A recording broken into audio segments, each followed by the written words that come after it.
All right. Let me get myself situated here. And let me just close this door. Well, let me just go.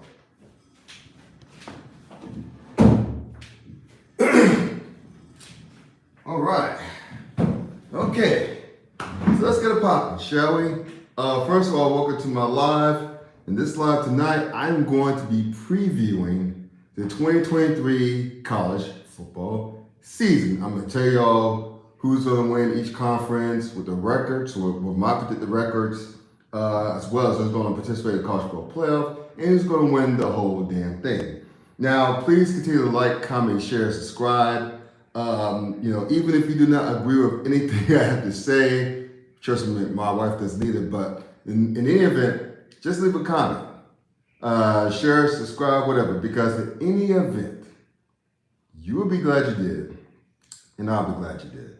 All right, and so let's just get started. So basically, I did a series of previews on TikTok last week, previewing each Power 5 conference, predicting Notre Dame's record, giving my college football playoff preview, and who's going to win it all. So I'm just going to take my time tonight. I'm not going to spend too long on it because I don't get paid for it. But nevertheless, I'm going to take my sweet time and go through each conference, again, each Power 5 conference. I'll show some love for the group of 5 afterwards and just lay everything out, just tell you how everything is going to shape out. All right, so first I'm going to start with the baddest, and I mean the baddest, college football conference in the land. And that's the Southeastern Conference, the SEC, or as I call it, the Beast, because beastly. So let me give you my predicted records right quick, and I'll go into more detail just here and there as far as big games and whatnot. First of all, let's start with the SEC East. I'm reading my notes here. I have Georgia finishing at 12-0. The record's in 12-0. No one's going to beat those guys again. I got Tennessee finishing second in the East at 9-3. Followed by Kentucky at 8-4. I really like this Kentucky score, especially with Devin Leary, my former quarterback at NC State. Go Wolfpack. All right. South Carolina finished at 7-5, followed by Florida, at 5-7. Or I should say Missouri at 6-6, then Florida at 5-7. And then Vandy finishing at the bottom at 4-8. Now going to the West. Now this is where it gets very interesting.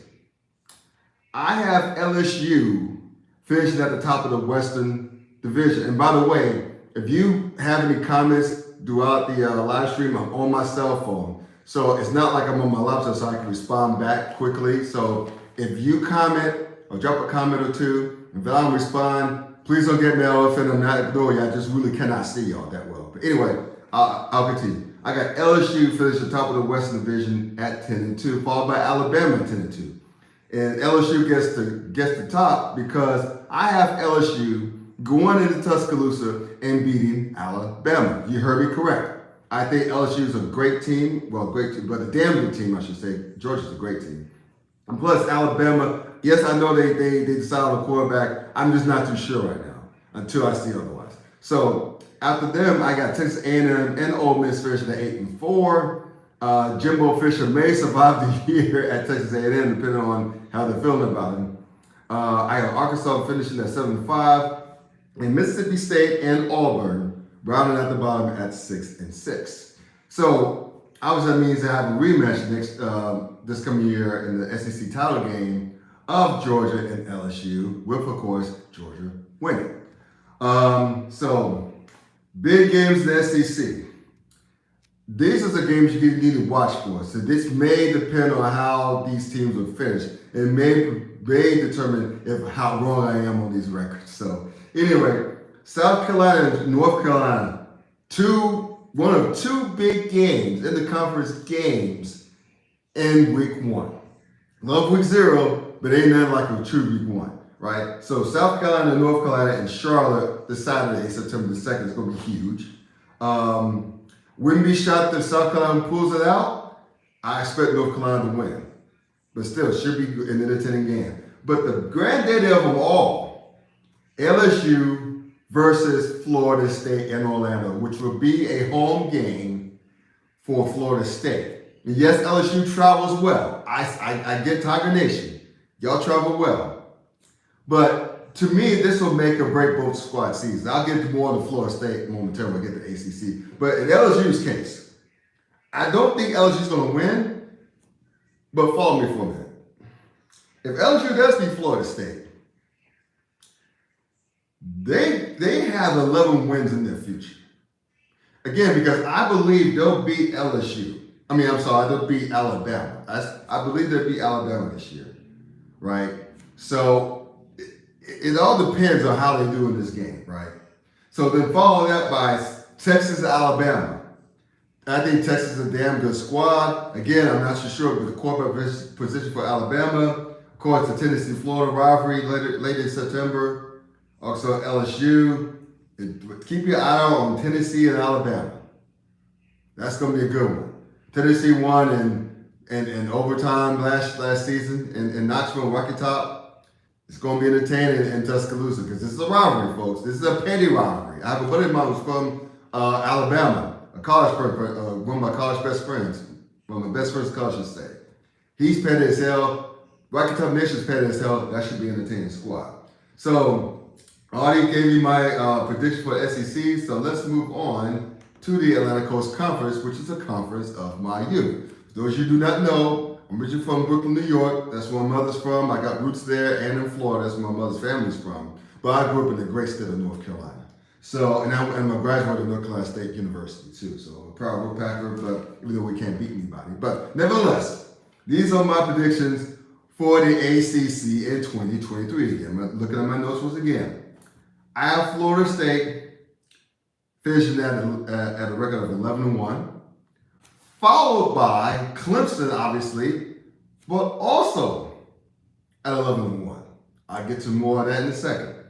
We got Miami finished at 8-4, Pitt and Duke finished at 8-4 as well. I got Louisville, Carolina, and my beloved Wolfpack, Wake Forest, and Syracuse all finishing at 7-5.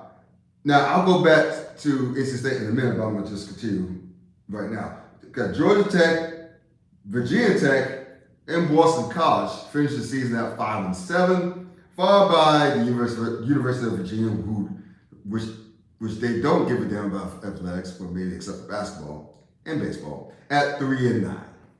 So going back to NC State, I know some of y'all may be thinking, yo, man, you're not giving your beloved Wolfpack a lot of love. Well, look, if you're an alum like me and have expectations going to the season, you know you're about to get let down. So maybe this is just a reverse jinx, right? Maybe by saying that they finished 7-5, they'll surprise they finished at 10-2, some shit like that. But at any rate, I like the quarterback Brandon Armstrong a lot. I don't know how much confidence that was taken away from him under Tony Elliott last season at Virginia, and I like the offensive coordinator who he's very familiar with. I just don't trust Dave Doeren.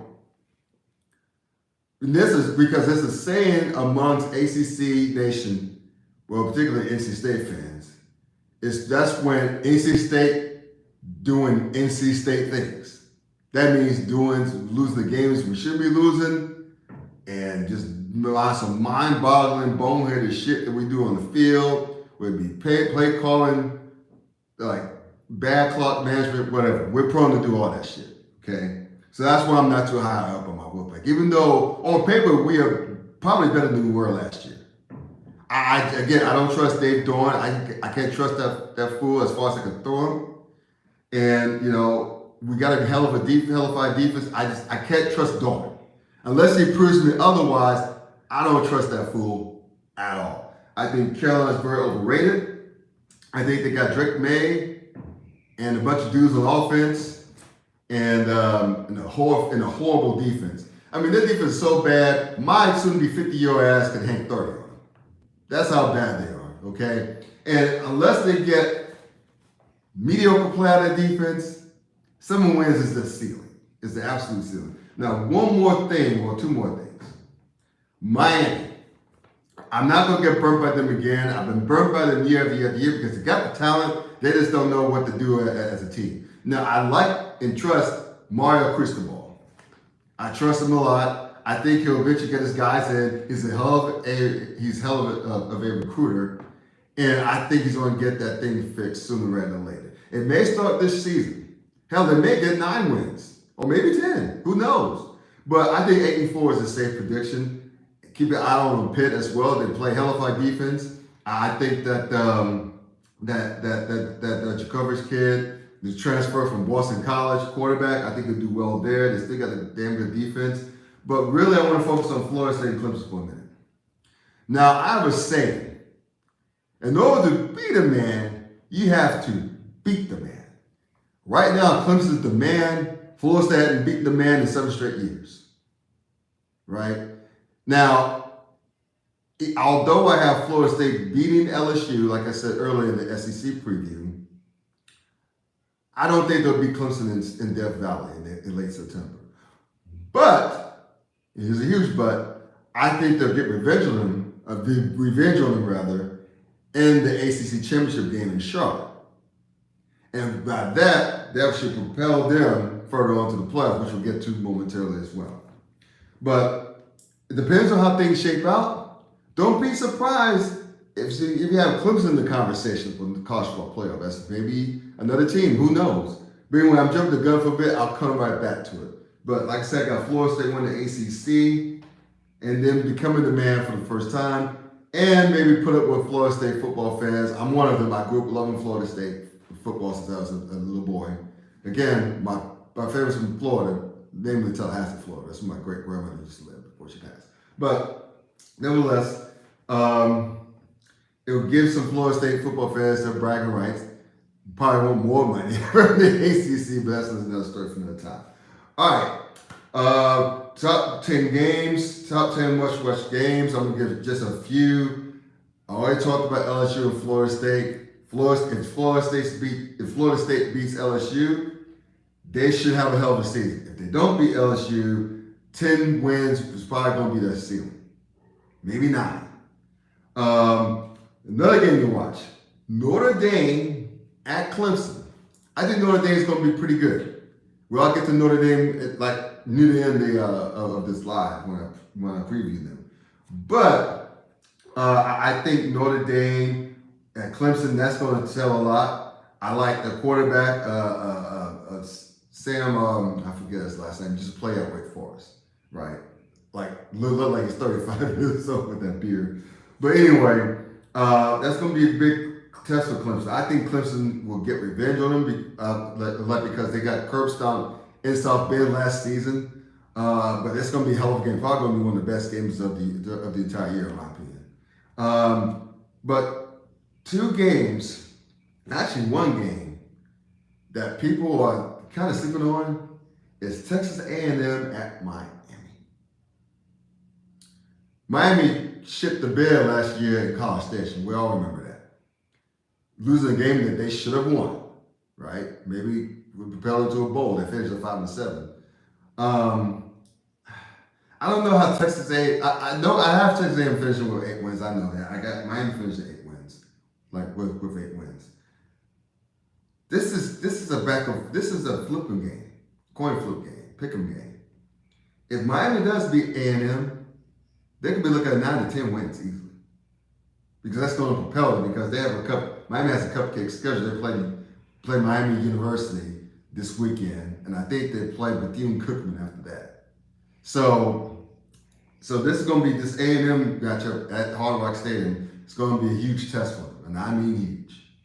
Okay, so keep an eye on that. Of course, you got Pitt and West Virginia, the backyard brawl. I think the ACC missed and not luring, inviting West Virginia to join the ACC. I talked about West Virginia more about that in my previous the Big 12, but at any rate, can't limit on what could have been, but that's going to be great to watch as well. A great scene from Morgantown. So let's get to the Big 12 right quick. This is I'm loath to say this. I got Texas win the Big 12. On the way out, I got Texas win the Big 12 on the way to the SEC. That's a big see ya, and with the one finger salute out the door. I got them finishing at possibly at 10-2. Okay, I give them 10-2. Followed up by Oklahoma at 9-3. So basically, the two teams that's going to leave the SEC, to leave the Big 12 for the SEC, are going to be the ones going at it for the Big 12 championship game. How hilarious would that be? These are the two best two teams, talent-wise, in the Big 12. No one's disputing that. Followed up by Kansas State rather, and TCU at 8-4. I got Texas Tech, Kansas, Baylor, and Oklahoma State finishing at 7-5.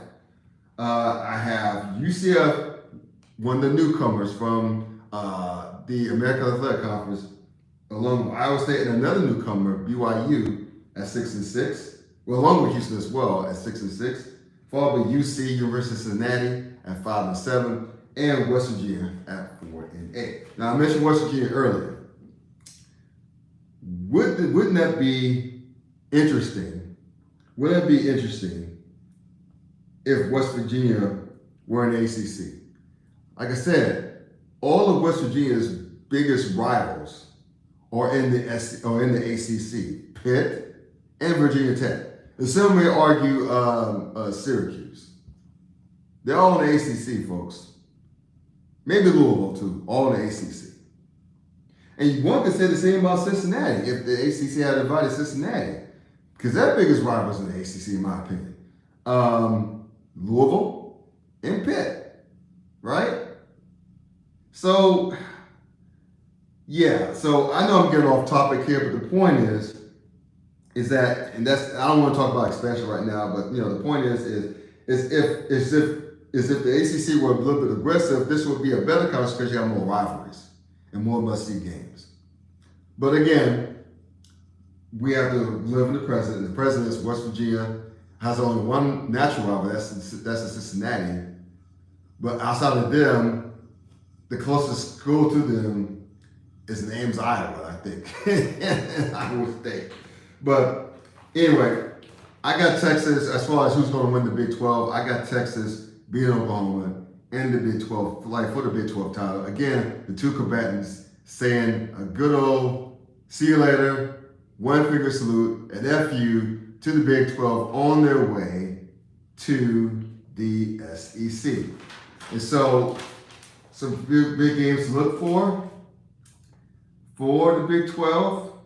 Oklahoma, Texas, of course, the Red River rivalry, or the Red River Shootout, I guess it's called, or the Red River rivalry, October 7th. Cincinnati go to BYU later in September, or early September, I should say. TCU at Kansas State, a rematch of the title game last year. Also, Oklahoma at UC, they come here. They're the only, like Texas would not be playing University of Cincinnati this year. So I'm trying to get tickets to that game. I'm not a UC fan. I'm just a fan of just supporting the local major Power 5 football squad program. It's too bad that Luke Fickell is no longer here. Instead of being in Wisconsin, is about to do the damn thing there to the tune of $70 million. So, but nevertheless, that should be an entertaining game as well. All right. So speaking of Luke Fickell, let's move to the Big Ten, shall we?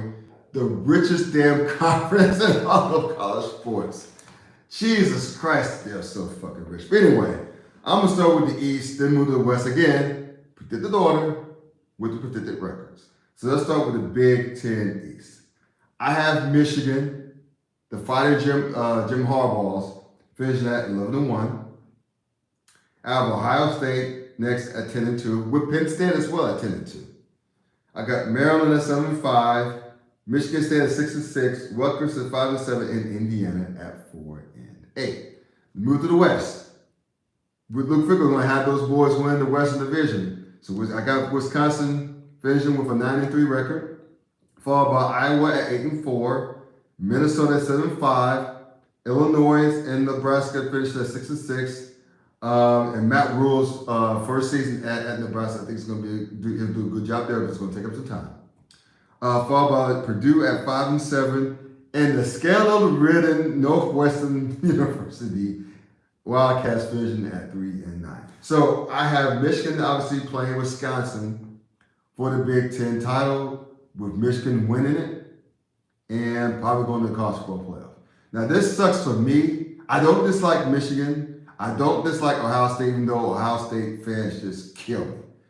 Talk about annoying as hell. I thought Carolina fans weren't so football. But nevertheless, what makes me mad about Michigan is they have a cream cut schedule, right? They don't play, they don't play people that work for them out of conference. I think their toughest match is against UNLV, if that's even a thing, right? So by virtue of their easy ass out of conference schedule, they're going to do well. And of course, there's not much depth in the Big Ten East. I saw Ohio State and Penn State. I know that Michigan State's a rivalry game, but they're mediocre at best. Let's just be real. And the West is pretty mediocre outside of Wisconsin too. So Michigan can't help but finish at 11-1. That's what I'm trying to get at. But yeah, let's just go touch on some key Big Ten games. Because I know a lot of people may have blanched at the idea of Ohio State having 2 losses. Here's why. Not only do I have Ohio State losing at Michigan to close the season, remember, they got beat twice in a row by more than double digits. Let's keep that in mind, okay? Which I know Ryan Day, head coach of Ohio State and Buckeye Nation, they're seething over that. You just know they are, right? But they're also the Buckeyes will also lose at Notre Dame. They play at Notre Dame in week 4. I think Notre Dame gets them. I think that they're the better team with Sam Hartman. That's his name from Wake Forest. Transfer from Wake Forest at quarterback. I know they played Navy last week. I know Navy's looks like a terrible team. 2 guys going for the same pass on 4th down, really. But Sam Hartman gives him another dimension, man. That he is a straight up baller for the quarterback position. That's going to really pay off dividends for Notre Dame, which I'll get to later, I promise you. But yeah, man. If you look at the schedule here, Washington at Michigan State. Yeah, man. I think Washington will be pretty good. So that's a game to watch there. Michigan at Nebraska, which will be interesting because you have Jim Harbaugh going up against Matt Rule. And again, his first season at Nebraska. And Penn State and Iowa State, that's going to be a good one as well. So a lot of key matchups to watch. But I would keep my eye on Washington, Michigan State, and of course, Ohio State at Notre Dame. Okay, which takes us to the last of the soon-to-be no longer Power 5 conference in the Pac-12. This is just sad all the way around, but let me just get through it right quick. So, again, this is my predicted finish with my notes here of how things should shape out and what would be the last of the Pac-12 as we know it. So, finishing at the top of the Pac-12, I got SC finishing at 10-2, followed by Washington also at 10-2. They're followed up by Utah and Oregon, both at 9-3. Oregon State and UCLA at 8-4. Washington State and Arizona at 6-6. Cal at 5-7. Colorado and Arizona State at 4-8. And Stanford at 3-9. Now, Colorado, I could bump that up to 5-7. So let me just do that. Bump it up to 5-7. All right. And so I have SC beating Washington for the Pac-12 title. Now, with all that went on, I know I mentioned earlier I wasn't going to talk much about conference realignment, but damn it, in this case, I'm going to have to, because this is the last time we're going to see the Pac-12 as currently as currently constituted. Okay, USC. We all know USC, Washington, and UCLA are going to the Big Ten. Follow that up with Oregon and Washington, speaking of Washington, to the Big Ten as well. And then only to lose Utah, Arizona State, and Colorado to the Big 12 for next season. So if we count at home, that means 8 teams. They lost 8 teams in a matter of 16 months, going back to last year. Man, right? And now Golly. You have Stanford, Cal, Washington State, and Oregon State left. And now there's talk that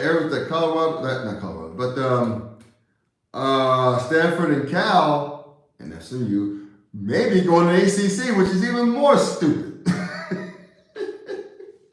Make it make sense, people. Make it make sense. Anyway, it's just sad the way college realignment is headed. Now, I'm not going to go as far as blame ESPN and Fox in this case. Well, ESPN as well. I'm not going to blame the networks for the Pac-12's demise. You should look no further than former Commissioner Larry Scott and current Commissioner George Kliavkoff.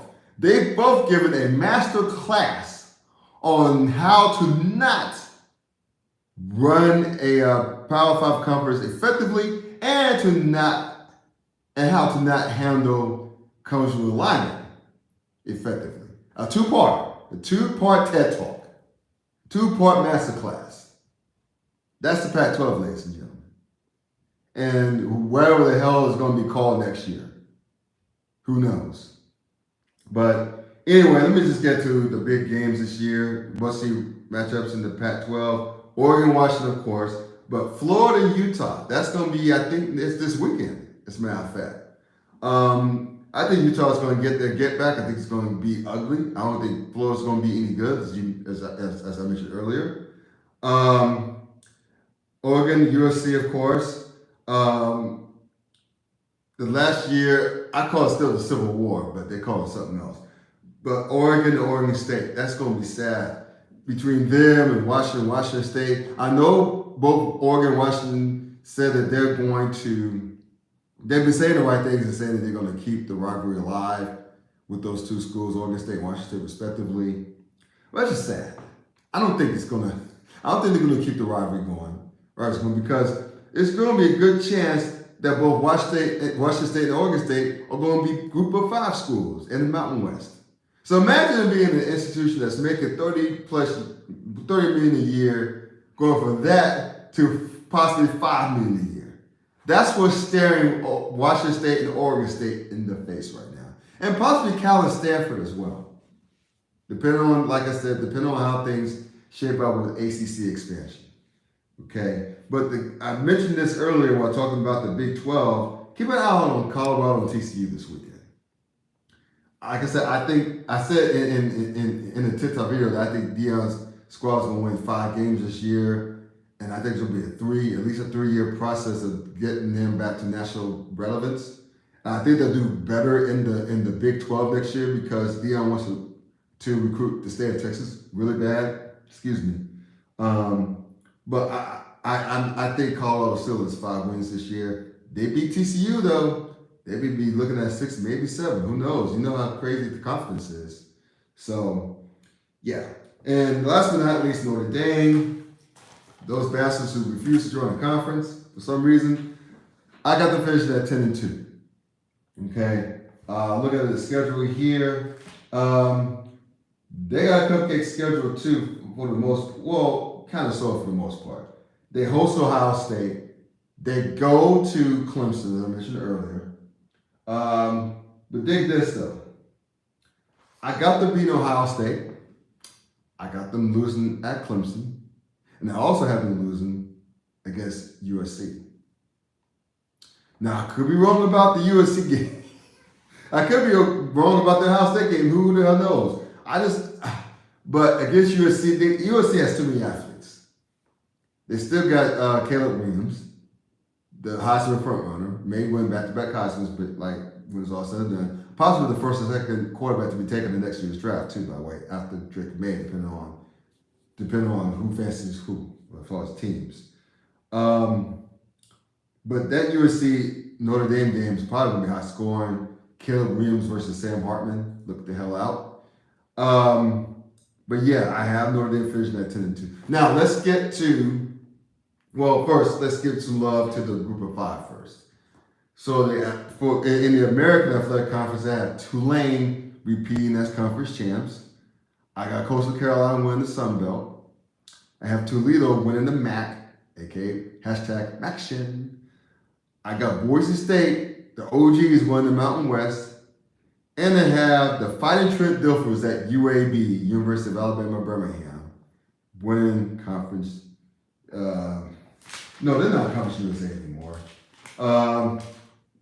Whatever. I have Western Kentucky winning Conference USA. My bad on that one. I forgot the UAB moved up to the American. So let's get to the college football playoff. And for those of you wondering or care to wonder, I have Tulane representing the Group of 5 and in the Year 6 Bowl once again. So college football playoff. Teased it earlier. And let's just get the obvious ones out of the way. I got Georgia in it. Unfortunately, I got Michigan in it because nothing against Michigan. I just don't like Jim Harbaugh. But I got Michigan in it. I got Florida State in it. And last but not least, this is going to be the first time we're going to have a 2-loss team in the college football playoff in Texas. Now, Texas may finish 11-1 for all I know. But either way, I have Texas as my 4th team in the college football playoff. Now, who's going to play for the college football championship? I have Georgia beating Florida State, with Georgia being a 3-time back-to-back-to-back champ. And why? 2 words. Kirby Smart. That's why. So Kirby Smart is like the younger version, much younger version of Nick Saban. So, it's like I know Nick Saban, he's in his early 70s. God bless him, he's still doing a good job of coaching his squad, but he's on his way out. So what better way to pass the torch is actually already passed, really. But no, what better way do you have to have things in succession like the old Nick Saban going out and have the new Nick Saban and Kirby Smart keep running things in the SEC. So there you have it. There you have it, my 2023 college football preview. Please continue to like, comment, share, and subscribe. Share your love in the comments. Spread the word. I don't care however you do it, wherever you do it, just do it. And until next time, enjoy this year's work of college football. It's a long time waiting for it, but really enjoy week 1. Lots of great matchups. I already went into detail, already laid it out for you. So take care of yourselves. Enjoy the weekend. 06, and peace out.